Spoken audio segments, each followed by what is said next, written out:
I'd like to thank you all for coming today and everything you're doing to fight for our freedoms and preserve our quality of life.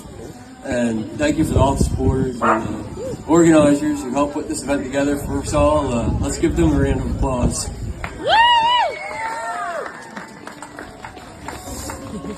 As alluded, my name is Scott Spidle from the Annapolis Valley chapter for Action for Canada and the People's Party of Canada for West Nova. Is that our drone or is that a police drone? And also the representative from the regional organization with the South Shore. Now, some of you already know this, but I had a very serious case of this corona. Nearly ended me. I went from barely able to breathe to major lung collapse, failure, and major surgery on both lungs. Included 4 chest tubes and put on a ventilator twice,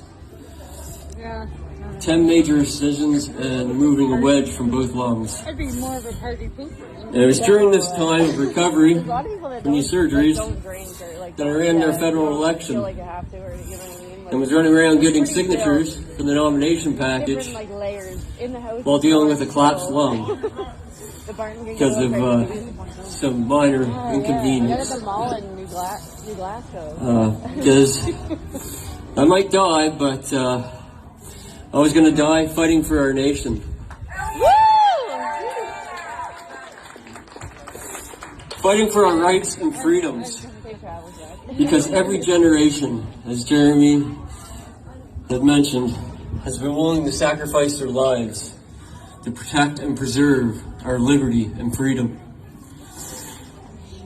And like many of you here today, coming from families that have done so for generations, we must remember that and live up to where we came from.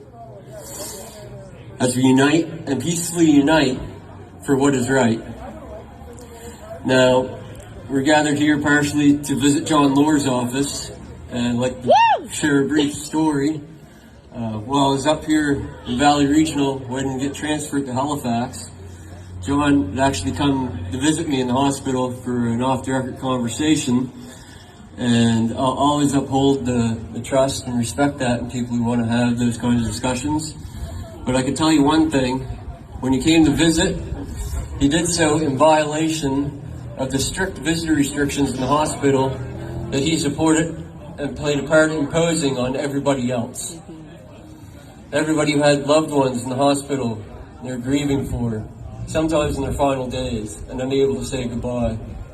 And it's just one more example of these politicians not living up to the rules that they're enforcing on everybody else. Now, a lot of people are wondering how we got to this point. The short answer is information control. And freedom of speech is great, and we have to fight for it, but we need to have the information to know what to talk about.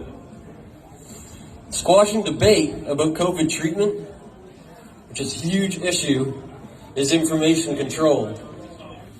And it's costing lives. It nearly cost mine. And it's costing our rights and freedoms. And that is the greatest threat to democracy and our nation.